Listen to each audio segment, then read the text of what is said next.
And let me, yeah, we should be good. Okay, I'm going to send you these 4 clips right here. Perfect. And just to confirm, so these clips, the ones that we're gonna be looking at, are they successful ones or are they unsuccessful ones? Good question. I just kind of picked a lot of edge guards. I forgot to organize them. Okay, that's okay. The first 4, I think, are unsuccessful edge guards. Okay, cool. These first 4. Yeah, that makes sense. So we'll be taking a look at them to try to get a sense for like what we can be doing better. That'll make sense. Let me just share my screen. And alrighty. Okay, there's 1 successful one in there. There's 3 unsuccessful ones and 1 successful ones. Gotcha. I'm just going to turn the volume off real quick, or turn the volume down real quick, because I'm just using this. And we'll go from here. So, with this. Okay, so I see what happened here. So I guess my question would be here is, what do you think? What do you think happened? Playback speed. Let's do slower. Yeah. So like here, if we go to the beginning and like play. Automatically, yeah. Where do you think everything went wrong? So I wave dash forward instead of maybe dashing or jumping first, and that put me in lag, so I couldn't really cover the immediate option, I feel like. Yeah, I'd agree with that. So the setup just was like an overextension. Yeah. So whenever we're dealing with edgeguarding space animals, the biggest thing here is like we need to look at his like hit trajectory. We need to like kind of be mindful of his hit trajectory. When do you think he comes out of stun here? When do I think he comes out of stun? It's hard for me to get a sense of that. Maybe so like he's like kind of flipping around. Do you know like how? Do you know how? Yeah, I don't. Oh, go ahead. Do you know how hit trajectories work in this game? Kind of. I don't think I have a like. I don't think I can give you a direct definition. Okay. Would you like me to show you? Sure. Yeah. So let's just do this with Uncle Punch real quick. You can see Uncle Punch, right? It is loading right now. I can now see Uncle Punch. Okay, cool. And you can hear it and stuff. I believe so, yes. Okay, cool. So let's just grab Marth here, and you're fighting Fox. We'll just do this here. And he was in the air at 70, I believe, right? Something like that. Maybe like before the hit it was 70, and then... Okay, and then yeah, you hit tipped back air, so he would be at 80. Perfect. So where's jump? There we go. Oh, and let's turn smash DI frequency off so it doesn't muddle things. And then we just need DI display on. So let's now grab frame advance real quick, and let's pull the camera out.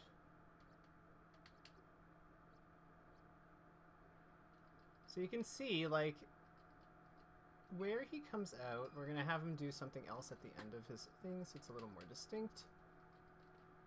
And, yeah, he's not really, like, he's not actually, like, this camera doesn't really quite do what I want it to do, so we'll just have it do normal and hope it works. We'll just have to turn around.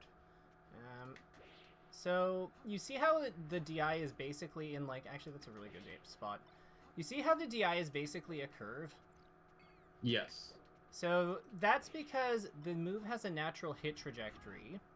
And what would we DI it? What we're really doing is we're just adjusting the vector. We're not really like actually like reducing power or anything like that. We're just adjusting the trajectory. It's why it's trajectory DI. So if he stayed pretty close to us when he got hit. So you see how like at the end of like as he's coming out of his As he's coming out of that, if we go into frame advance and have his counter action be something else, because we know he's gonna do like if we don't give him one, what we can see as he's coming out of as he's reaching the end of the trajectory, his character starts to like kind of like move different, like in a different way. Even if he was still in tumble, he'd still be like shifting forward a bit because he's like holding that direction. So when the vector breaks, when it starts like doing something that isn't part of the natural path, that is the point at which they've left that they're out of stun basically. Yep. So if we kind of relate this back to, does that make a little more sense compared to, so knowing that, we can kind of follow the trajectory a little bit more cleanly here, can't we, right? Yeah. So when I see the fox, like, yeah, this animation maybe, or if the fox like starts drifting a certain direction that's not the trajectory of the hit, then I know they're out of hit stun. Yeah, so I would say that this person buffered jump for sure, because like he's following the path of the curve like perfectly, and then this is the point at which he does it, right? Right. So knowing that we have a better sense of like that. If you had done, which do you think you should? Let's say that you do this wave dash. What do you think you could have done with the wave dash here if you still did this? Because this is still fine. You can still work with this, but yeah, because you've entered crouch, you're actionable here. Right.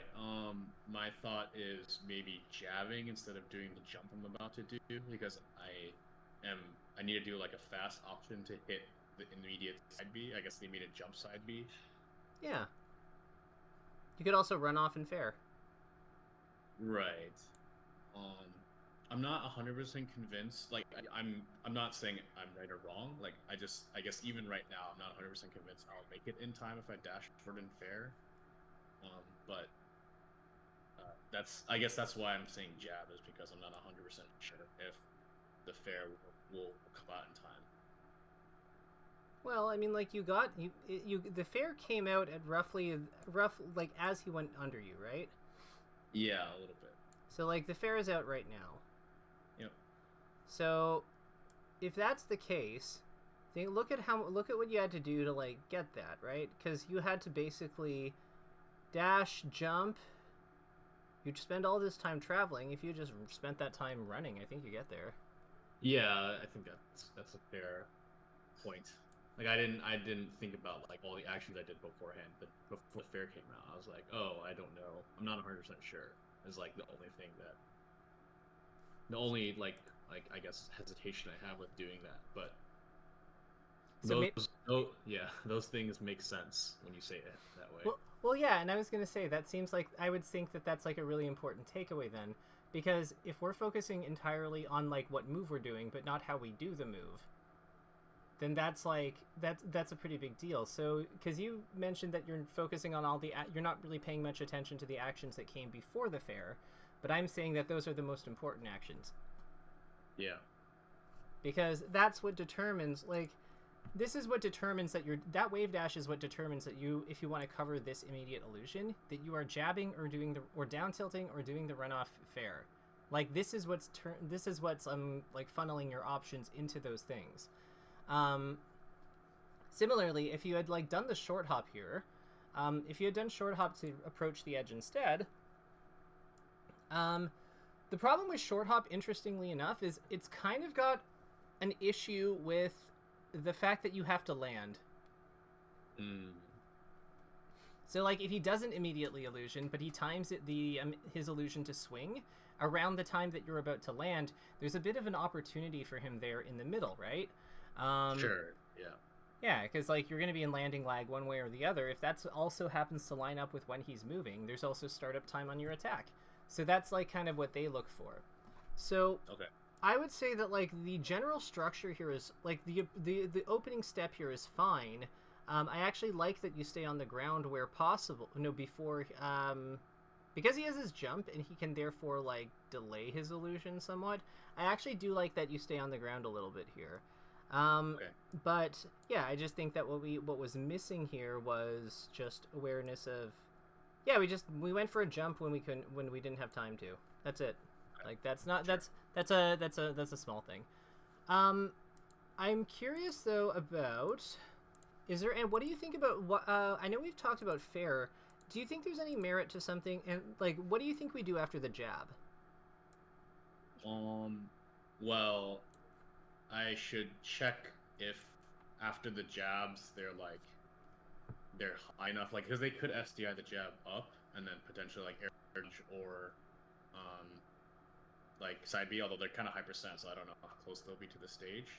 And so like then once they're below the stage, I can try for drop down air or drop down up B, depending on how close they are. And if they're really close, maybe I can grab the ledge and like drop side B potentially.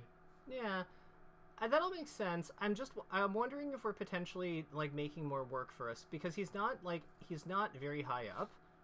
Could down tilt simplify that? Like after the jab hits? No, just instead of the jab. It could simplify just because it'll send him farther, so he has less options. Like, so basically, like, I'm worried about like the up B depending on how close he is to the stage. But if the down tilt hits, then he'll just won't be close to the stage, so I don't have to worry about that stuff, I guess. Yeah, exactly. Because I think I think we want to eliminate work for ourselves, and if he's not in the position where he's able to like go over our down tilt, and he's not, yeah, then I think it makes sense to play to that, you know? Sure.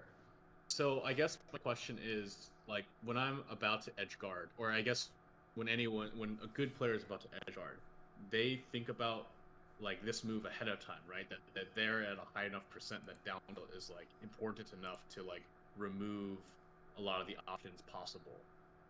Yeah, of course. Okay. So there's a few things. So from my perspective, again, like I played Sheik, so a little different, but I think that some of the basics of the two characters are the same. So I would say there's a few important things that we want to keep in mind. So first and foremost, like Fox's ECB, like the stage line is about here, right? Like this is okay, cool. So we'll use purple for this. So this is important. The importance of this stage line should be pretty self-evident, but we basically like, are they above or below it? So cool. We're on the same page with that. Now, I don't know, with just off eyeballing, I'm not totally sure if this Fox mate goes on to the stage. Yeah, because he was rising a little bit with a side B. Okay, cool. Yeah, because he's doing it right out of the double jump after he's been hit, so with how the momentum and all that stacks up, yeah, okay, that makes sense. So then with him being here, this is basically becomes his recovery path. Like around this area, like this general area, height is like basically what he's working with. Not all the way here. Where does he wind up landing? Probably around. Okay, cool. So underneath the battlefield side platform. Cool. So about over here. So this is his ending point. So with this in mind, the next thing I want to think about is where does this hitbox hit? And since it's hitting behind him and then coming forward, what I can tell here, especially with where his hurtbox is that, because this would be where he is when he's moving, he doesn't really like go over any of our important moves. So that would be like the more important thing. It's like if down tilt is hitting here in like this general vicinity, he's not really like going over it in a meaningful way. And because of the low cooldown, like we can do a second one on, like we can kind of like do a second one or run off fair on shortens. Like we have a lot of counterplay here for shorten. That's the other consideration here that I really like. Being good against shorten's useful here because he's very incentivized to do it.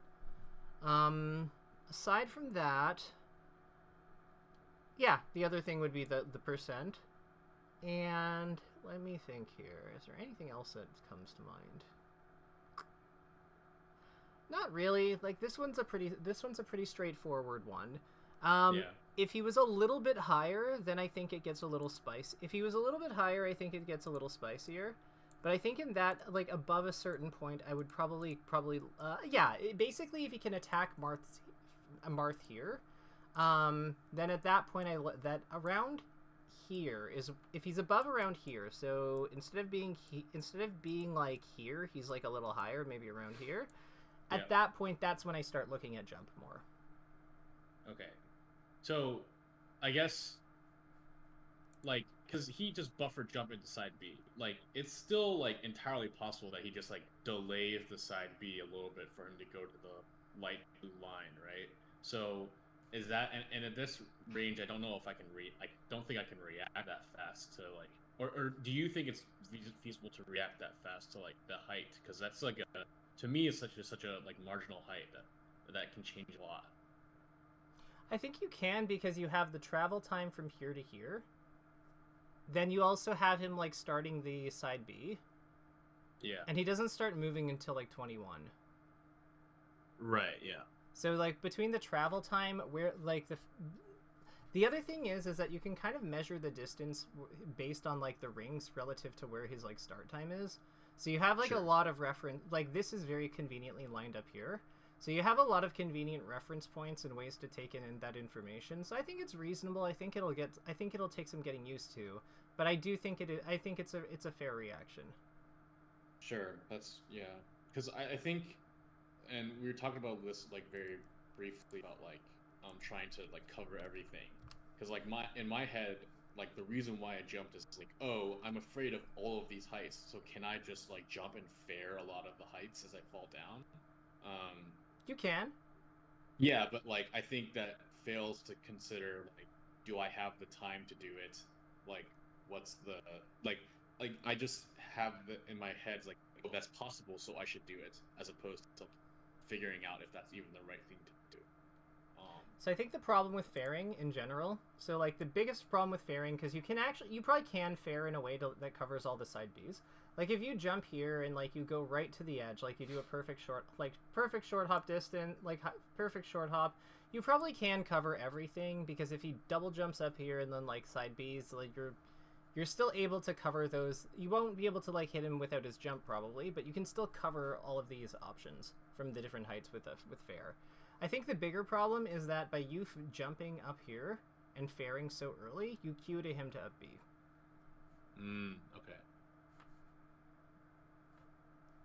Right. It's like if I don't, yeah, if I do it so early, like then they can just kind of choose to not do the side B in that situation. Yeah, exactly. So I think that like one of the advantages to your play, like one of the big ones, is that if he starts as up B, like you're in a really good spot to be able to like jump out there and like kill him. So I actually think that by not trying to like commit so hard to covering all the side B options, you actually gave yourself a better position overall. Okay, I see. Yeah, it's just we didn't like capitalize on it fully, but I think that the structure here makes a ton of sense. Sure, like coming up to the wave dash up to like them doing the side B. Yeah, exactly. Like everything here is good. Basically, it's just we jumped when we shouldn't have. That's it. Okay. Yeah. Let's look at the next one. Okay, so Nair, love this. Oh, why did we do that? Okay, so let's. So I don't need. What part of this do you want to talk about? Let's start with the beginning, I guess. Yeah. So we hit this Nair. And then what happens next? I think I jabbed them as they tried to aerial back, right? Yeah, so we hit this. You try to down tilt him after the Nair. Yeah. Gosh, this would have been such a sick forward smash. Right, yeah. Alright, whatever. It's fine. These things happen.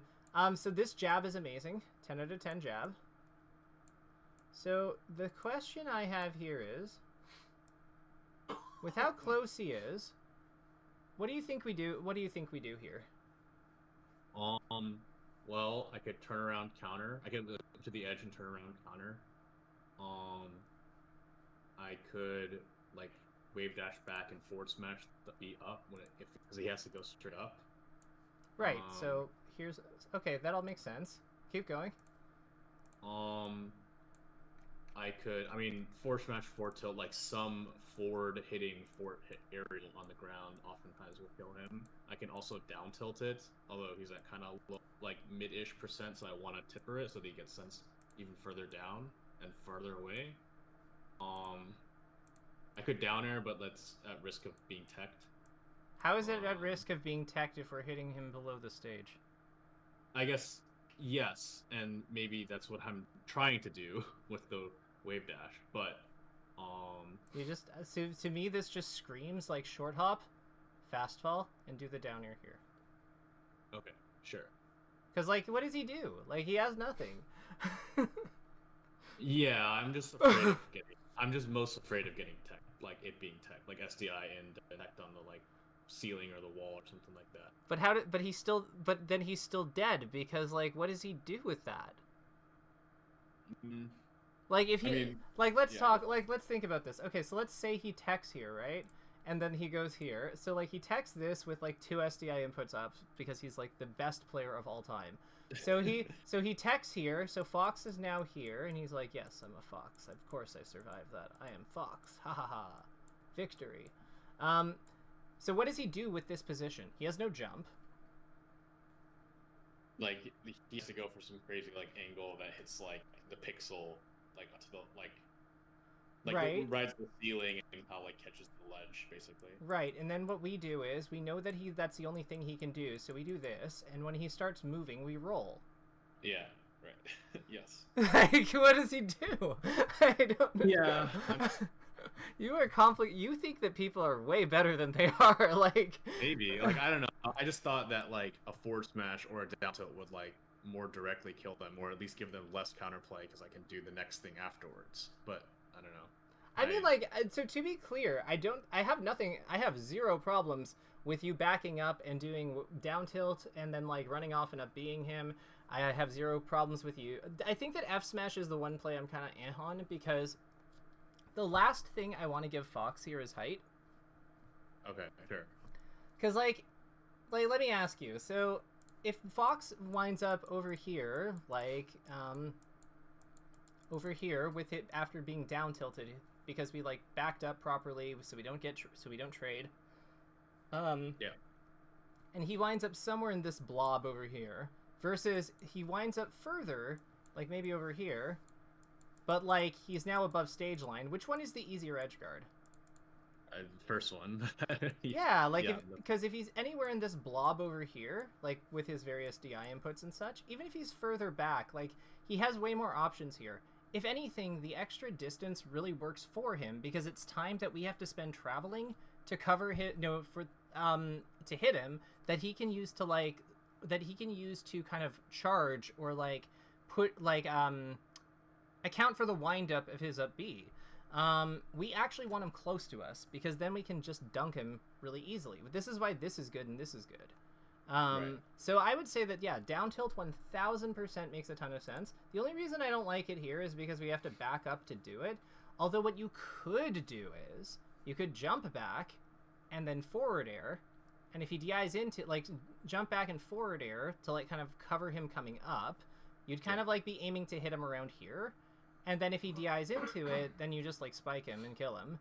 If he DIs away from it, then you jump off and like, keep going with fairs. I think something like that could work really well. Yeah. But the thing is, what we're doing is we're always abusing the fact that he has to go straight up here, because this is Battlefield, and this also works on any stage with this kind of like feature here, with this kind of ledge feature, because this happens on Pokemon too. Because Pokemon, they have to be lower down, but like there reaches a point where they can only go straight up. Yeah. The counter also works. I know we talked about that. I don't like counter here just because I think that it's the one that guarantees that we have the most steps after, because it's kind of like weaker than forward smash, but they still go high. Sure. So I'm not a fan of that. But yeah, like that's, to me, this is the one thing that's always misleading about people. Remember, your character is small here when they're wave dashing back, but as soon as they fall off the edge, they become big again. Yeah, their legs like start extending like. Yeah, so that exactly. So like, even though you're a ball when you wave dash, like you are not a ball when you leave the stage. So this is why this happens. So really, he has to be like here for this to work. Sure.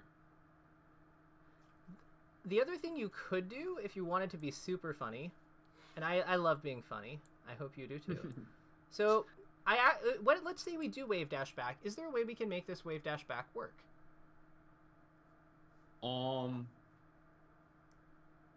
I guess my first thought is, can I double jump immediately and then? No. Don't be so complicated. We're thinking simple. We got to think simple. How do we make this guy's life like miserable in the fewest amount of hits? That is the name of the game here. With the wave dash back, or? Yeah, like we wave dash back. We are facing this way, and he's here. So where do we go? Like, what do we do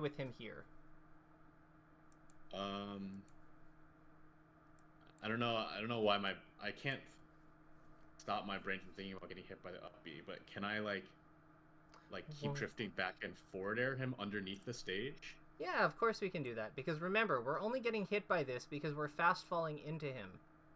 Right. Okay. So if I like if we just hold drift, if we just drift, we're gonna move like this. We're gonna go over it. Yeah. So then we fair him, push him here, and then he's dead. Yeah. Right. Yeah. So I would say that like there's a few rules of thumb that I'm gonna make a new diagram, but there's a few rules of thumb with when it comes to checkmate situations with like Fox in general. Basically, if we take the stage as like this, as like this in general, anytime that he is over here, like anytime that he has to up B in this general direction, this is just edge hog. This is just like if we grab the edge once we're here and he has to kind of move in this direction, anywhere to the anywhere away from the stage, he's killable by edge hog. Yeah. So this is like the money zone. This is like so good. Anything around here that puts him around here is super, super, super good and should be prioritized if we have the opportunity to do so, because it's a guaranteed kill. Like there's nothing he can do about it. It's, yeah, we're happy. The next best spot obviously would be like anything in this general area, because in this area, this is where we can dunk him, and it also on battlefield uniquely forces him to go up. So that's like the other like big thing that's the other thing that's really huge. I would say that like at any point where he can't go at any point, how do you say the angles work? So if he's here, he has to go straight up. If he's here, maybe. Yeah, then like if he's a little bit further away, he can maybe try to do like a weird like ride the like kind of weird slant of the ledge, or just like go over it. It's kind of like It's like a curve too, right? Because it's not like straight. It's not straight down, but like we kind of get how this works. I'm not gonna worry.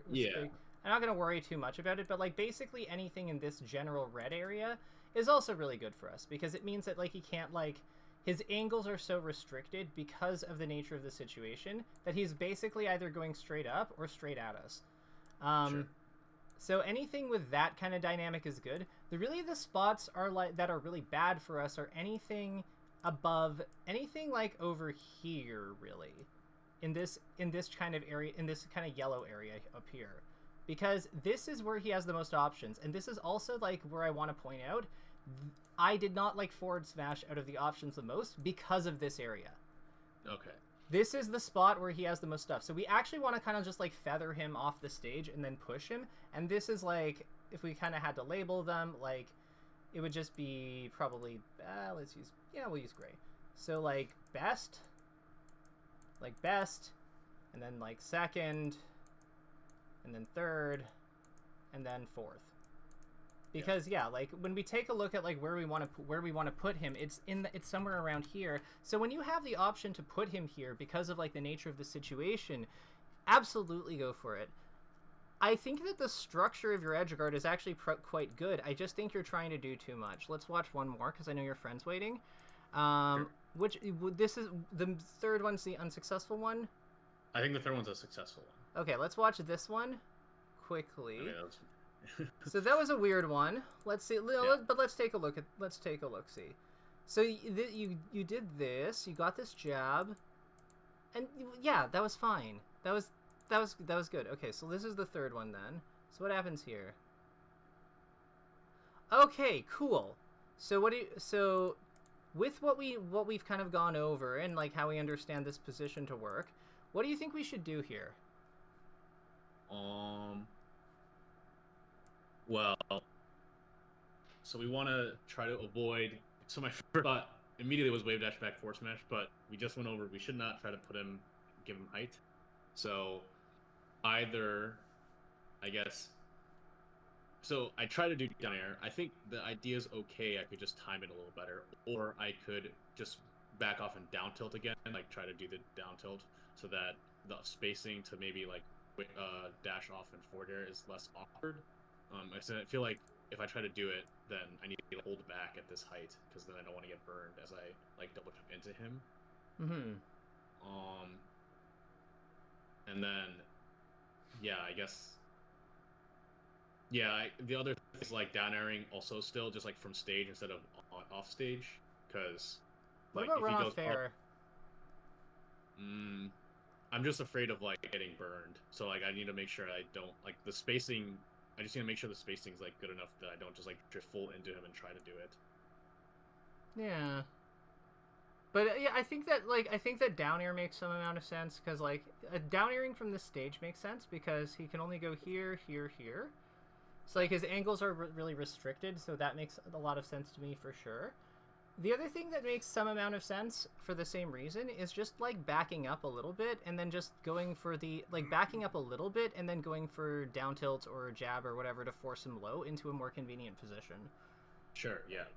I think that running off and fairing always works here. I think the second jab, which I think you had to do because of how he DI'd the first one. So I'm not faulting you for this, to be clear. I think that like that was a kind of an awkward situation, but I think if we skip the second jab, then this runoff fair is super free. Sure, yeah. I agree with that. Yeah. Honestly, his percent's kind of high, and we tipped it, didn't we? Yeah. Yeah, I don't think you need to like. I think that like he's actually still in stun until about like here.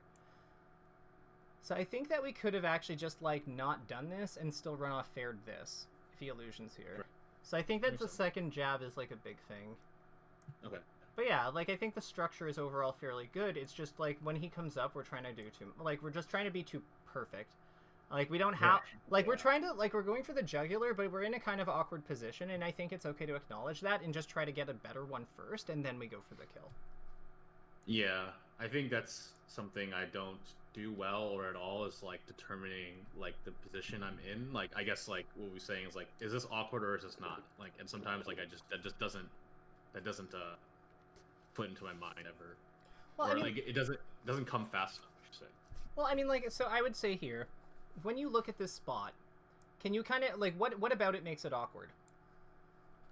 So like, because I did the second jab, I'm like kind of late to like trying to hit the up B like as fast as possible, and then the second part is like the spacing of it is like close enough that I need to consider getting burned. Like if it was a little bit further away, I wouldn't really care at all because I could just like full drift in, like fastball double jump forward air into him or something like that. But or if he was closer, because then you could just like attack him. Without considering it. Exactly. So I think that in general, if it feels like the option that you're thinking about doing or the option that seems really obvious is like awkward or like there's a problem with it, trust that. You don't have to necessarily solve every problem directly. A lot of times, if you were playing some like garbage character like Kirby or like Luigi, you probably would. But like, you are playing Marth. You are playing like the second best character in the damn game.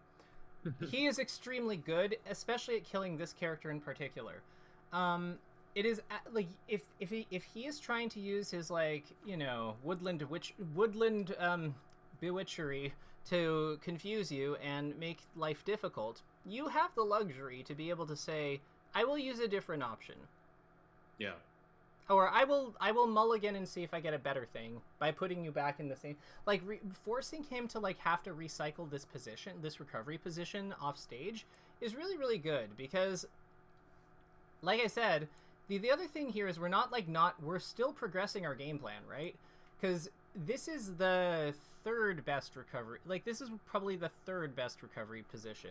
But these are like these are the two best ones for us. And by jabbing him and forcing him to recover here, we're setting that up. So it's not like we're not doing anything productive either. Or no, we're not doing anything it is productive. Oh, sorry, yeah, I doubled. Yeah, oopsie. English, whoopsie.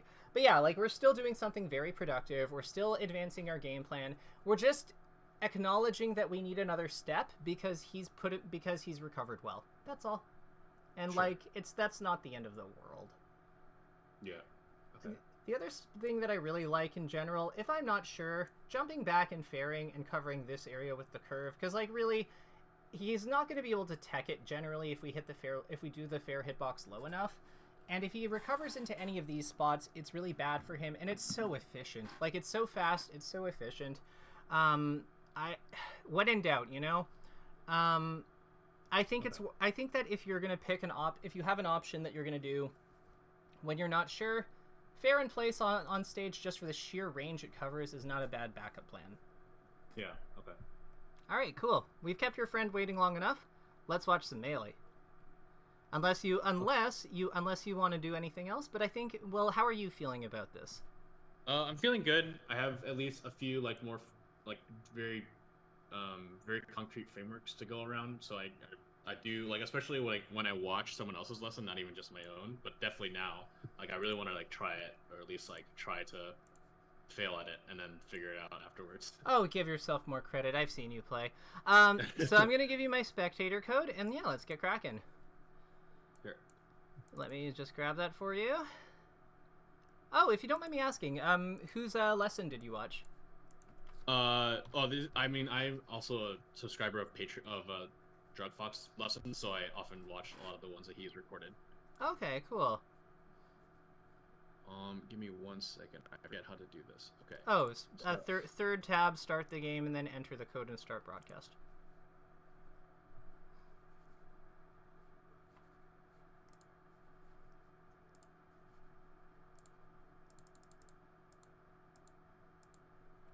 How's Drugged Fox different? I hear he's really good too.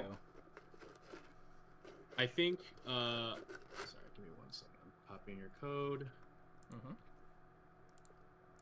Okay. Perfect. All right. Let me plug in. Search.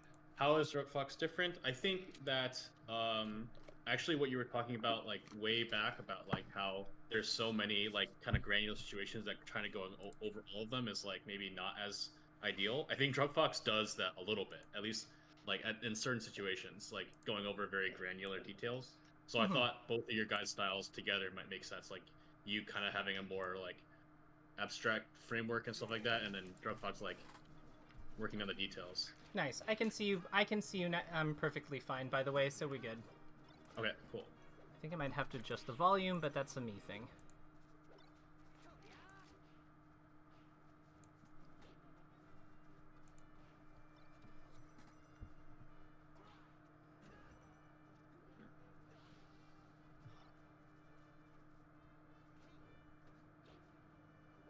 Nice.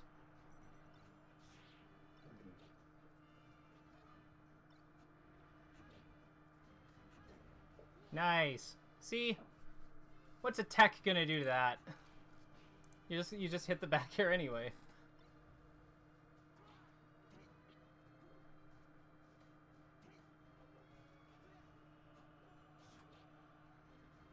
Oh fuck. That was a fair, right?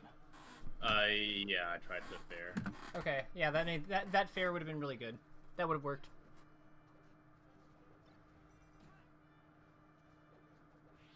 I like that you went for something like brave like that though. Lots of people just like they don't want to mess up because they're on camera, but like no. I'd much rather mess up trying to do something than not try it and feel sad I didn't try it. It feels worse, doesn't it, right? Yeah. See, like it's so efficient. You just get to keep going. Like if you're not when in doubt, if you're not sure, Marth's fair is a good move.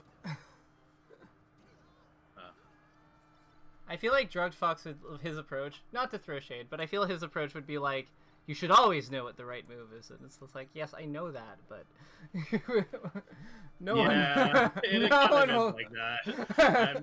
I'm not throwing shade either. I think it's one strategy to handle lessons and melee. Yeah, no, I've known Sammy a long time, so very, very smart person, very, very great, no, amazing brain. I think that, yeah, we just have professional differences. See, like, shut up fair, when in doubt. So how does it, how are these feeling? I'm basically barely paying attention to what's going on stage, and I, like, fully put 100% focus on the edge guards, and, like, just trying what you say. So amazing. It feels good to do it well, and then, I mean, it still feels good to try it and fail, but less good, I guess. That's okay. Again, I'm just happy to hear that you're trying them, and well, that I can see it too, like obviously, but.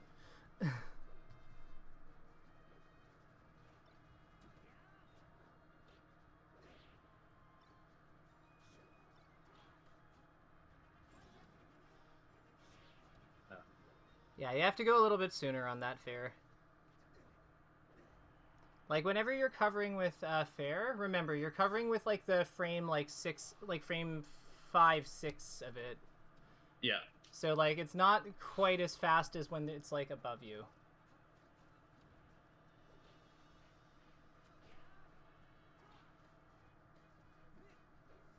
Yeah.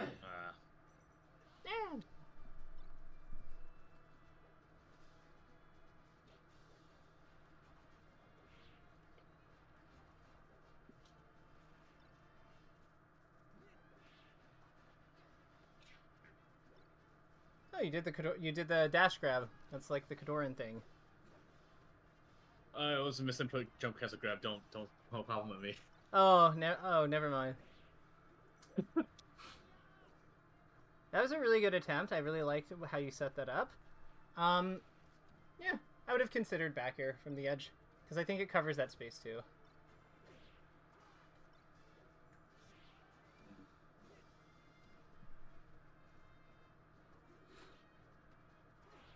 Yeah, you don't have to go. Don't have to swing right away. Just especially if he's doing stalls, it's okay to it's okay to just to do a refresh or something. Take your time. Eh. You're forcing him to do more mix-ups, though. You noticed that, right? Yes.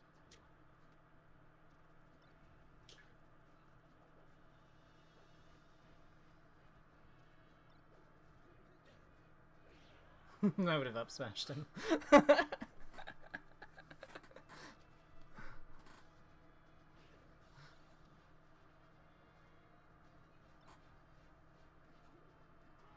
Yeah, see, he did the thing that we were gonna do to him.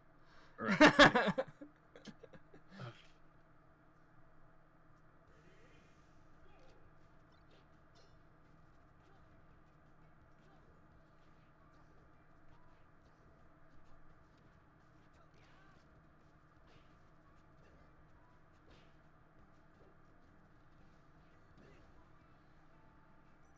Oh, nice DI.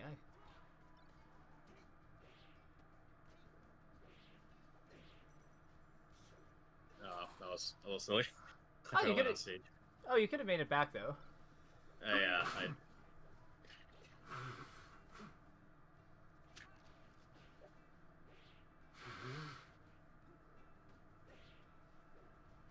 Easy clap.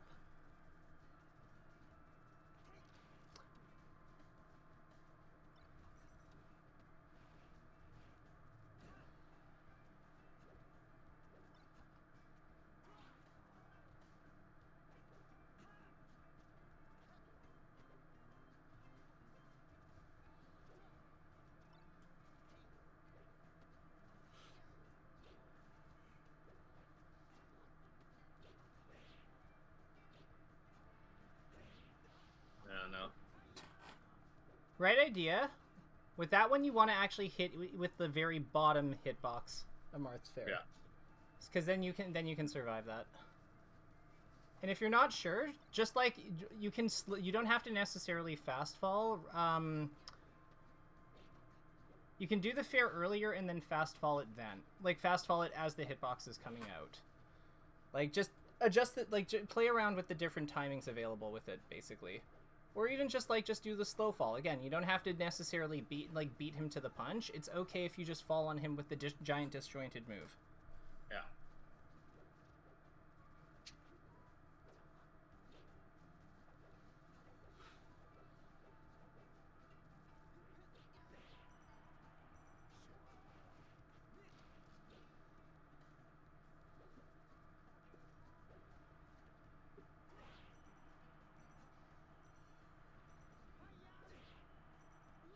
Nice. Nice and simple. Okay. Trust your hitboxes, though, when you're off stage. Yeah.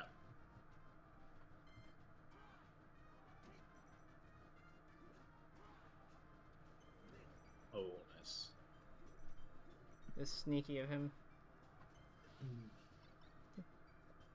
Who is this one? Who is this? Shabo or? Shabo, yeah. It's the same person I gave the clips of. Gotcha. Just a month ago-ish. Gotcha. So how good is he? I know he's good. I just like don't know how good. He was the #1 player in my region for a while in Champagne.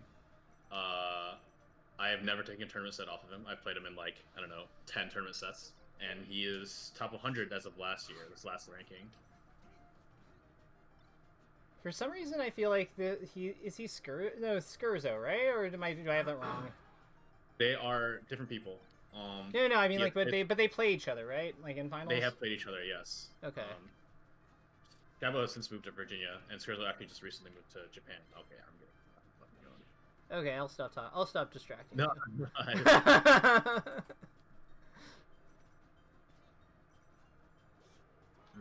Too high. Just follow the foxes. Like follow where the fox is. Because he'll stop. If he's gonna illusion or up B, he's going to stop either way.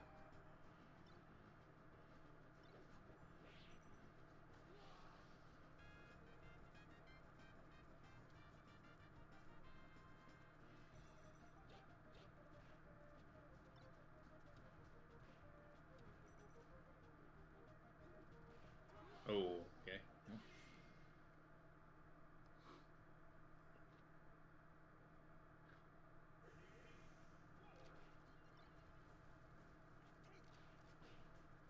Is the goal to beat this guy? No. The goal is to hit the edge guards. No, I mean like eventually. At least make a good decision on the edge guard, even if my execution isn't great. Like as long as I make a good decision, I'm like pretty happy. I don't mean in this session. I mean like in the future. Oh, yeah.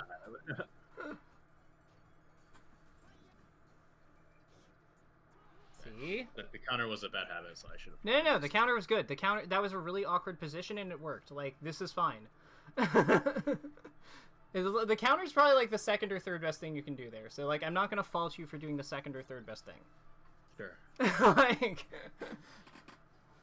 I do things a little differently than Sammy.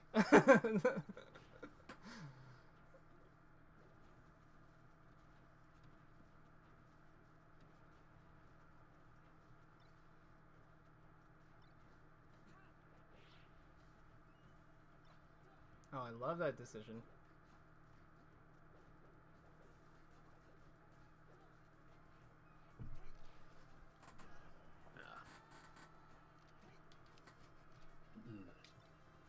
His recovery on the down tilts was really good. Yeah, so we might a reason to use the jabs actually is that they have more active frames I think than the D tilt. See, you trusted the hitbox. I did. You had to believe. I had to do the same thing with Nessus Fair recently. Like I haven't been trusting like the range on it. I've been trying to hit like the middle of it too much, and then I just realized that's really bad. Don't do that. So then I stopped doing that, and then it started feeling like a better move. And I was like, huh, must be like what Marth and Falcon players go through when they realize their like swords and like leg swords are disjointed.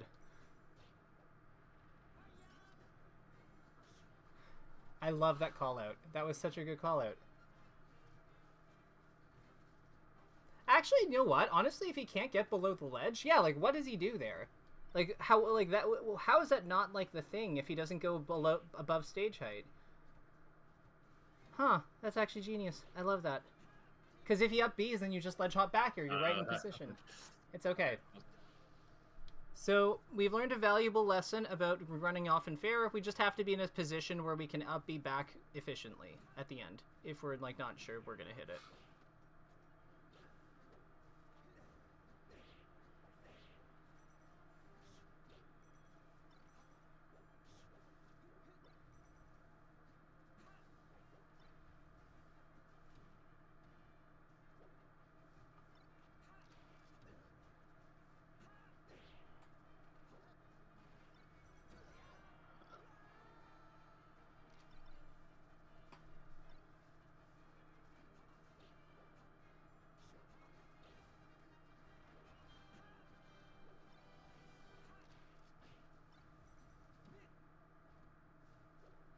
Getting into shield too much.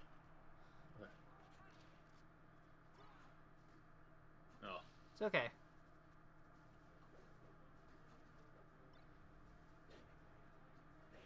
Yeah. So you can't do those overshoots when he's just slightly outside your range when you're in going into shield so much.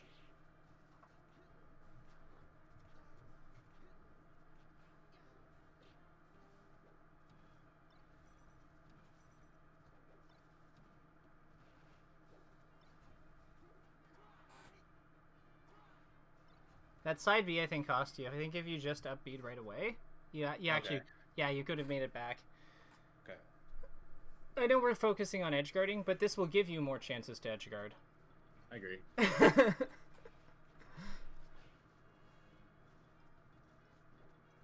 I think he is actually trying harder than he was like earlier though. Since you started hitting those edge guards and stuff, and like he's doing more mix-ups, and he's like working harder in neutral, like to like not go off stage and keep pressure on you, which I think is like a good sign. Usually when the top player starts like doing more things to beat what you're doing, that's a yeah. Yeah. So I would say don't be I don't think you're gonna get discouraged, but like yeah, this is, in my professional opinion, very good.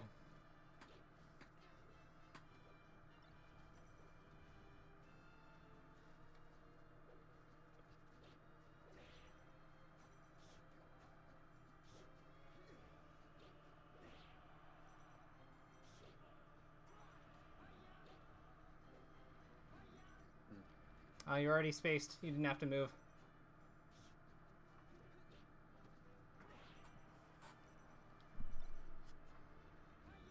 I was still spaced.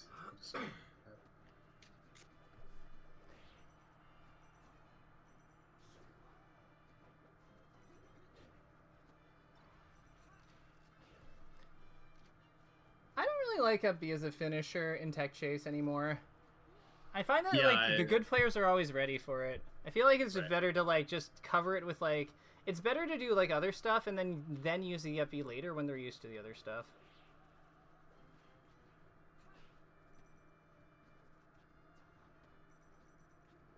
Nice bait.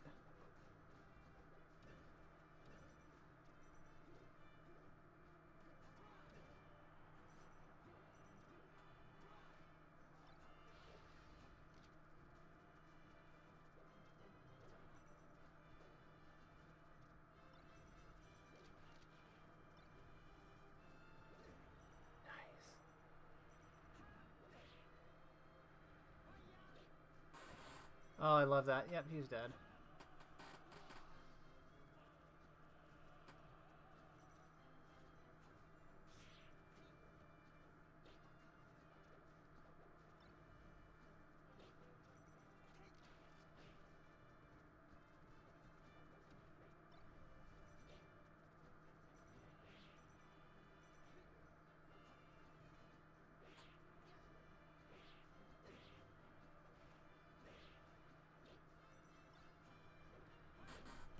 Yeah.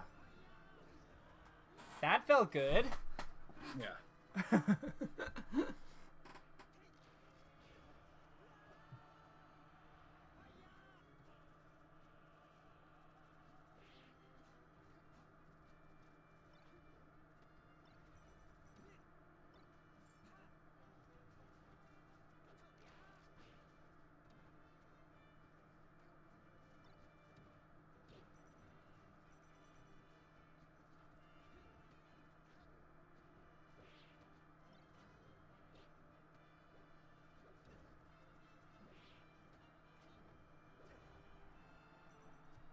Go out there.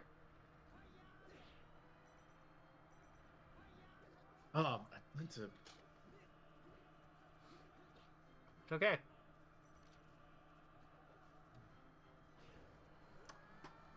I think that the next step for your edge guarding is just mixing up going out there, like when on the high recovery sometimes. Okay. Because like because he's so used to you edge guarding from the stage, he's starting to up B more. Because that's like his better line of play against it. And yeah, so that can be another spot where like, because he has like a lot of angles, that's actually a spot where the back air is good for the same reason the jab is good in that previous clip. it recycles or it kind of mulligans the situation, except it does damage and puts him lower. But yeah, like, I think that when they start up being because you're doing good on stage edge guarding, that's usually your cue. That's usually your cue to, like, go off with, like, fairs and, like, up Bs and stuff on the up B to punish them.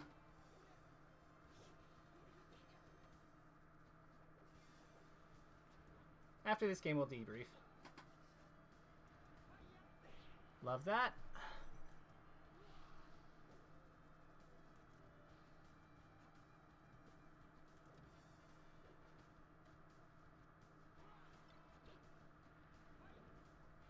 Oh, that was dirty. I love that.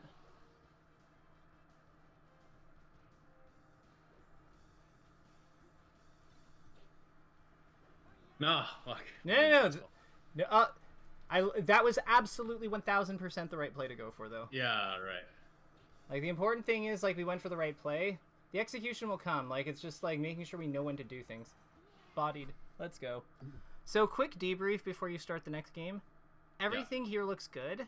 The only thing I'd add is try to figure out when you jump off stage, like dash jump off stage to like aggressively counter the up Bs. Because that's like the next step in terms of like getting better coverage. And also think about how you notice how your fair is creating like a wall, like it's creating kind of like a diagonal line based on, or like a curved line based on when you do it and fall with it off stage. Think about how you can place that further off stage, and that will be like, that'll expand your threat zone. Yeah, actually, you know what? Cue the next game, and I'll watch that one too. That'll be how we close. But everything looks good. Like, everything is going well. Just keep at it, and keep it, like, stick with the process, and try to, like, push your limits further. Because, yeah, you're doing great.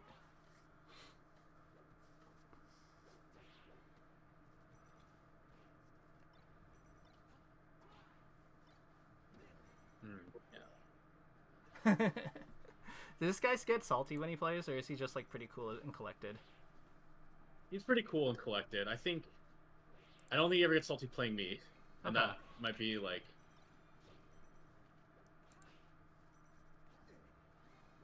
Oh.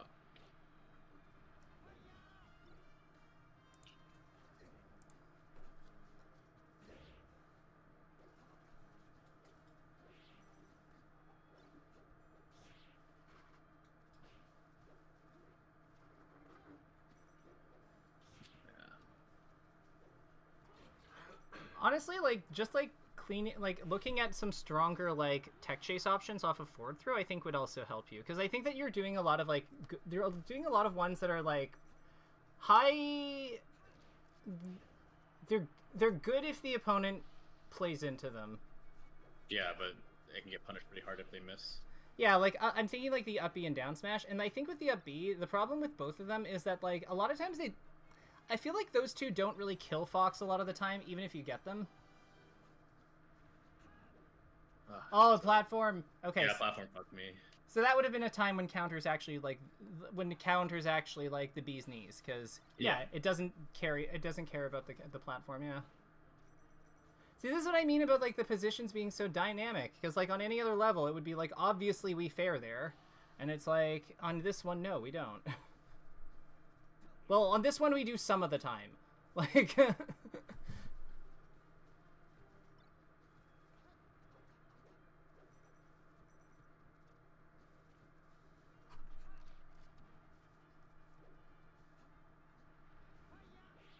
I love how you position that. So when you miss that fair, that would be another good time to counter. Okay. Oh. 'Cause that makes sense, right? Like, it's kind of like a frame trap. Yeah. Okay. So if you want to keep playing with him, that's totally fine. If that's the case, I'm gonna drop off. But do you have any questions for me before we go? I think that's it. I think it helped me, like, kind of frame everything, like the edge guard. So that was those diagrams helped a lot, actually. That last one with, like, the first, second, third, fourth, like, understanding, like, when those situations are, like, better for me or not. I was like, actually, like, having it concrete is really helpful, I think. Yeah, because it kind of gives you different goals. The one caveat I'd add is we know that the first zone is unique on Battlefield and Pokemon Stadium, like stages where you can trap them below the ledge, like basically the Kirby levels, really just not FD. Not FD, Yeah. like not FD and not Yoshi's story, I guess. But in that case, it's pretty obvious that that's what's going on. Yeah, that's it really. That makes sense. So with that, I will drop off. You have fun, and yeah, thank you for this. I hope you Yeah, have... for sure. Thank. Yeah. No problem. Later. See ya.